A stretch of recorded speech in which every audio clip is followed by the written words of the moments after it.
to set the stage for this, we were talking as we were walking up here about the power of intuition, the Yes. power of listening to your body, listening to, we'll call it mind, brain. I'm sure we'll get to that. As far as what's right for you as an individual when it comes to healthcare decision making. And this is totally unique in the healthcare system right now, which is very algorithmic, very guideline driven. And the doctor patient relationship has really changed over the last certainly 5 years, and honestly, the last couple of decades before that. So, how did you get to this point where you're actually creating a whole new practice around this? You are writing books around this. How did you get here? I think it's probably my own intuition leading me. So I started at the age of 15, whereas most people in this space get sick down the line, right? They're in their job and then they're getting disenchanted. I was gifted with childhood leukemia. I can say that Mm, now. The time didn't feel like a gift. So I felt fine, went for a camp physical. They found leukemia. I had to spend 3 years in high school and then it relapsed to my ovary in college, right when all my hair had grown back and I had to go back through chemo again. So I had 5 full years of chemotherapy. And I had this innate knowing. I still somehow graduated on time, got into a really good medical school because I realized I kept asking my doctors, like, why did I get this? I was just a healthy kid. I went to a camp physical and there was no answer. It was just blank face, right? So I was always interested in the sciences anyway. And when they couldn't answer me, I said, "Well, I guess I'm going to go to med school and figure it out myself."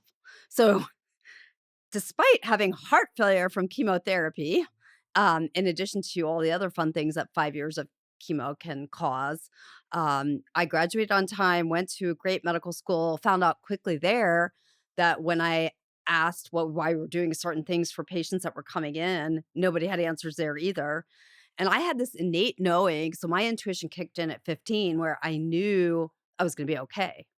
Like, there was not even 1 second that I was scared that I was gonna get really ill. And I also knew that I had a purpose. Like, there was something that I was being taught in this moment. I had no idea what it was. I had traditional parents. My dad's a mathematician, my mom was a writer. Like, they just had a sick kid, so I was doing the best medical care. I was at Sloan Kettering when it relapsed in New York, here in New York. Um, and when I went through med school, I was able to just really witness the how big the gap was. wow. Yeah. So, okay, you went through med school, but right now you're opening a large, I don't know how many square feet. How many was It's it? 8,000 square feet. 8,000 Yeah. square feet. So a large, will you still call it integrative? Yeah, Since that is a relatively for broad sure. term, but a large integrative practice. It's called Spectra Wellness. Tell us a little bit about that practice, because I think it's going to set the stage for how you're treating patients and how most people are not getting this kind of care. So, honestly, most of it was also led by my own body. So this is again the gift of getting the illness young, right? So I knew not to just believe what I was told from the beginning because the answers weren't coming. Yeah. So I was kind of always open to outside of the box ideas. And what happened was I came across a naturopath very early in my career, a naturopath doing muscle testing, which, is very debatable still. Yes. And this was probably 20 years ago. I felt I had a little bit of a relapse in my symptoms. I was already studying integrative medicine and nutrition, and functional medicine was just starting to become a thing. And after I had my daughter, which nobody knew if I could get pregnant, I got Hashimoto's and psoriasis and all these problems. I went through the traditional path again, got no answers. At the time, my friend said, "Listen, there's this guy in Clearwater. He's a guru. I think you should go see him." And I didn't care at that point. I was open. So he pulls on my arm, and I had just gone through ENT, endocrine, all different specialists for all the different symptoms I was having. And he literally sat me across the table from him when he was done and said, "How are you functioning?" And that was the first time. Everybody else told me that I was fine. Yeah. My labs were normal, I was fine, and I knew. So I just started crying, and then I was like, "Oh my god, this guy sees how I feel on the inside." And so I started, working with him, and then we've been side by side for about 15 years. So whenever I'd get an idea, let's say about thyroid. I said, I feel like the synthroid is not converting. Then he would say, well, let's go find the enzyme and muscle test it. So he to me knew more than any doctor I'd come across. And I learned some basic muscle testing just through osmosis from him, so I've been doing that for a long time. But that's kind of the core is the 2 of us, and then we've brought in people like I brought in an upper cervical chiropractor because that I found to be a huge piece of the puzzle. And in this new facility, one of my sisters, both my sisters are therapists, but one is in town with me. She brought her team, so we have mental health. So we have mental health, muscle testing, upper cervical chiro, plus a big performance lab because as I've healed my own body, I've needed different types of hacks, and I've been fascinated with the mitochondria from day one Yeah. as well. Well, I do want to talk about mitochondria because there's a lot to talk about, and it sounds like you've studied that a lot. Can we talk about muscle testing for a minute? Yeah, sure. So you brought it up and you said it. So I'm going to talk about it. So my background, I'm a DO. Yeah. I'm a surgeon, orthopedic surgeon by training.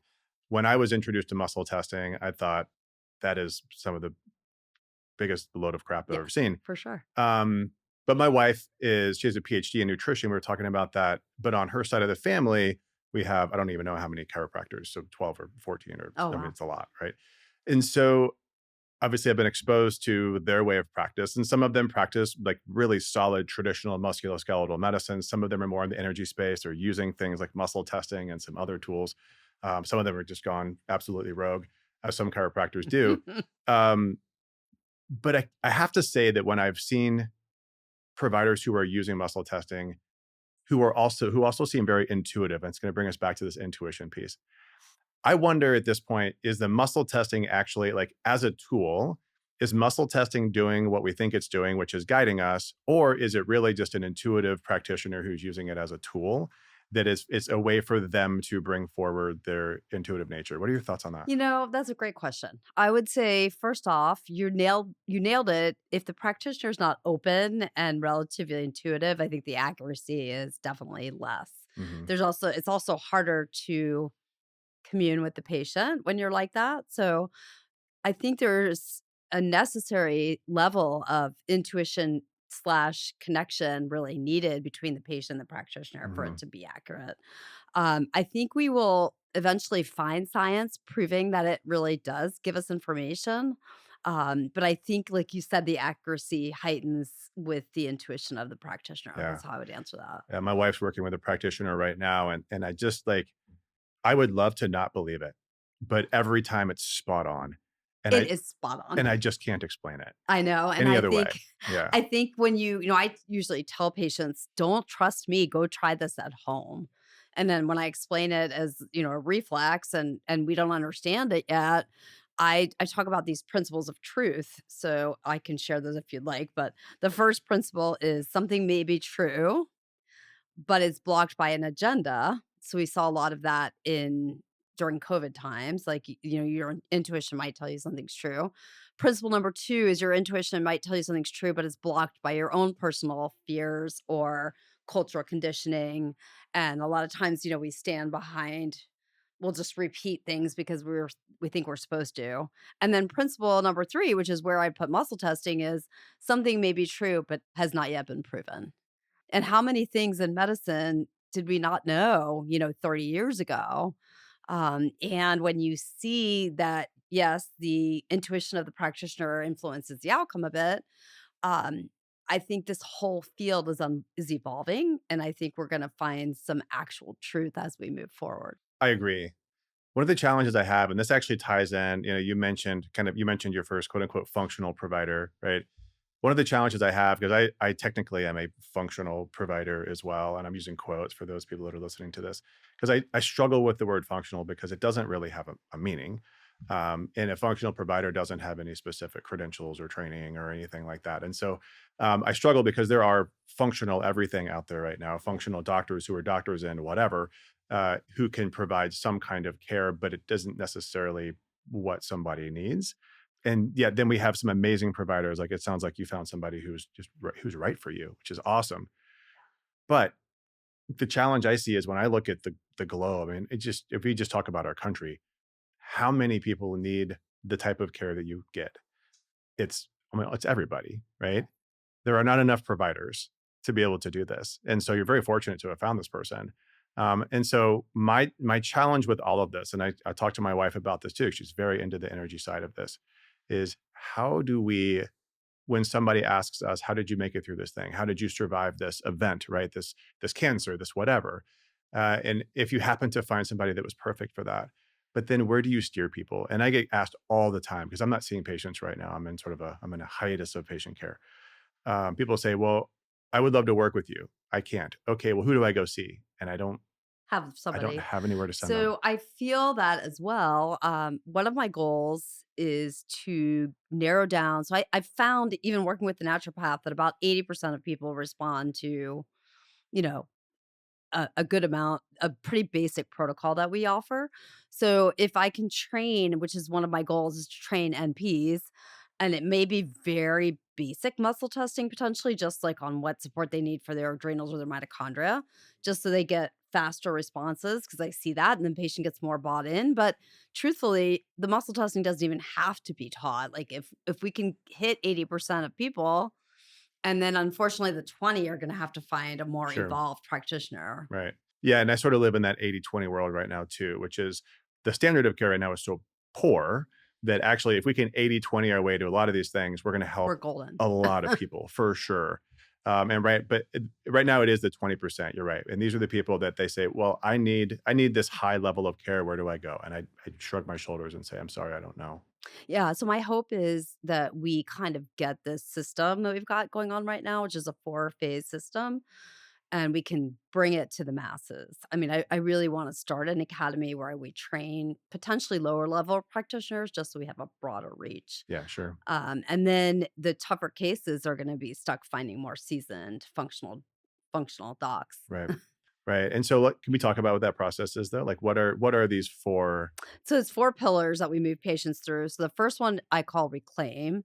Most people don't have control over their nervous system. We've learned in the past 5 years a lot about the mitochondria and the cell danger response, which I'm fascinated by. So, reclaiming control over our nervous system, getting that backup system, which involves your adrenals, your hormones, your thyroid, like all of that. People are dialing into one of those, and it's Yeah. so much bigger than that. So, reclaiming yourself intuitively and nervous system wise, getting some basic backup support, then we can first go into healing. So many people will just start with detailed lab testing, and I think that's going into the weeds too soon. But as once we get them sort of stable, supported, then we look for some of the, gut repair, infections, toxins. And then eventually, once I get those two kind of buckets stabilized, we go into optimize, where that's people right now are using hormesis and they're biohacking and taking all these peptides. And it's like, you have not calmed your nervous system down. You Yeah. don't have backup. You haven't healed your gut. Like, they're trying to shortcut everything, and that does not last. So then we go move through optimize. Once we do that, where we start getting mitochondrial biogenesis or the formation of new mitochondria, then we can go into transcend, which is my favorite area. That's more of the quantum understanding where your intuition comes in. And that's really principle three. We don't understand this yet. But you've got people like Joe Dispenza growing back thyroid glands. I mean, there's something to this, and I feel like most humans can access at least some portion of it.